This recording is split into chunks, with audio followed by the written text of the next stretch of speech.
Thanks to the support of people like you, the ACLU of Southern California has had a remarkable year. And as Executive Director Hector Villagra pointed out, we have many challenges, but it's worth acknowledging and realizing what we have achieved. I want to share with you tonight just some of our most recent victories. For years, sheriff's deputies in the Los Angeles County jails, the largest jail system in the country, have beaten inmates frequently and with impunity. We took on this pattern of abuse through a lawsuit, and that lawsuit has successfully resulted in a settlement that will be changing the way the Sheriff's Department does business. It has forced the Sheriff's Department to rewrite their use of force policies, the way they investigate use of force incidents and misconduct by sheriff's deputies. And all of these changes are being monitored by an independent panel of experts.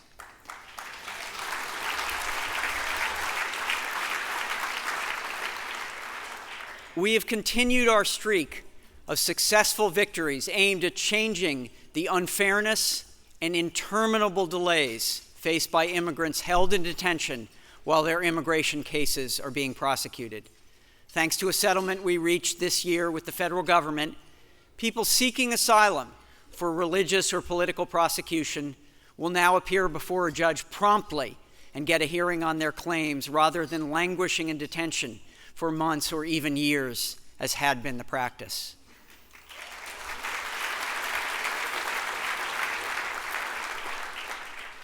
The lawyers in our Orange County office changed the city of Anaheim's system of at-large elections for its city council, a system that had largely kept Latinos off the city council, even though they made up about 1/2 of the city's population. Our lawsuit forced the city to put a ballot measure on the ballot that would change the system of elections from at-large to district elections. But we didn't just rest on our success through litigation. We realized that it was important to win this ballot measure, and so we launched a massive program of public education, working with community partners, and the result of that was a resounding success for the ballot measure, which has now changed the way the city council is elected in the city of Anaheim.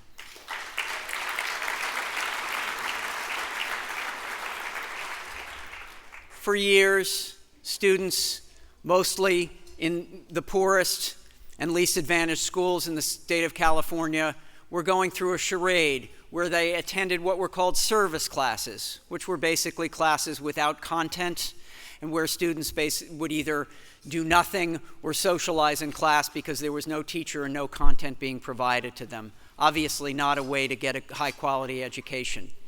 The ACLU, along with others, brought a lawsuit against the state of California, which has resulted in a successful settlement and a piece of legislation that has changed the process and makes illegal these so-called service classes and requires that students who are in school, that the classes that they attend have educational content.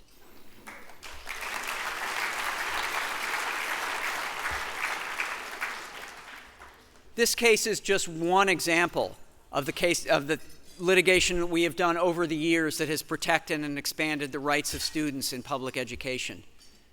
But the reality is students are far less likely to exercise their rights if they don't know about them and don't understand them. So this year, our education team launched a website called My School, My Rights, which is a key part of a multimedia, multi-platform campaign aimed at informing students about their rights and how to exercise them. This campaign is just one example of how the ACLU of Southern California continues to use the tools not only of litigation, but legislative advocacy and public education to protect and expand civil rights and civil liberties. These are only just a few of the many victories that we have achieved this year. And I urge you to look at our annual reports, which I believe are scattered throughout the room, to get a better sense of all the work and all of the successes we have achieved this year. But the reality is, with a staff of only about 60 people, we could not have achieved these successes without the pro bono cooperation of law firms and attorneys who are willing to give their time, their talent, and their expertise to aid our clients, who are oftentimes the most vulnerable people in our society. Many of these attorneys are here tonight, and I'd like us all to recognize them for their commitment to civil rights and to helping the ACLU in its work.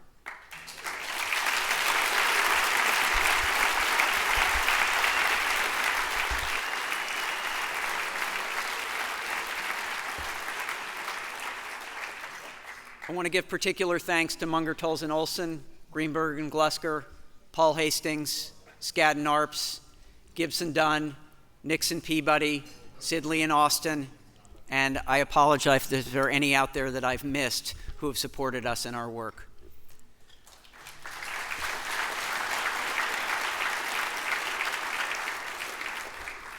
Our successes demonstrate that we protect and expand civil liberties and civil rights not just through litigation, but also through public education and advocacy.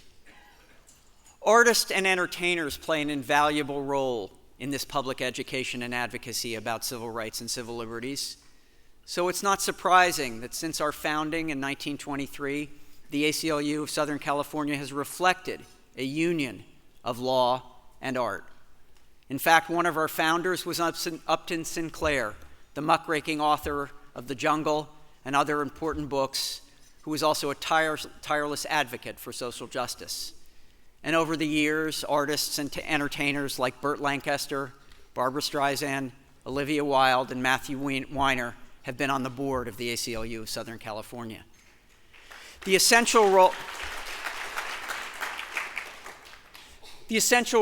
that artists play in advancing civil liberties is the reason why the ACLU of Southern California, at dinners like this tonight, have frequently honored artists and entertainers. And some of them, past honorees, are here tonight whom I'd also like to recognize.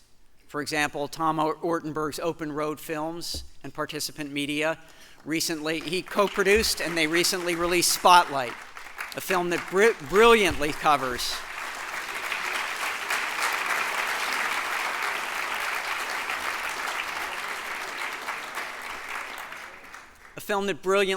the Boston Globe's investigation of child abuse in the Catholic Church and demonstrates how a strong, free press is vital to our nation's well-being.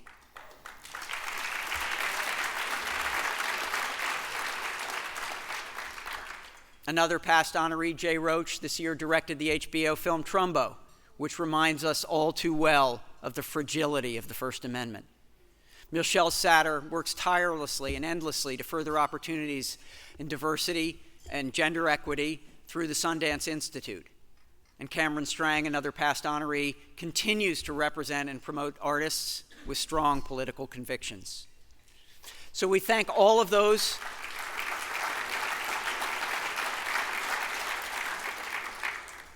artists, lawyers, and ACLU staff members who support the work of the ACLU through their creativity and through their work and make it possible for us to do our job.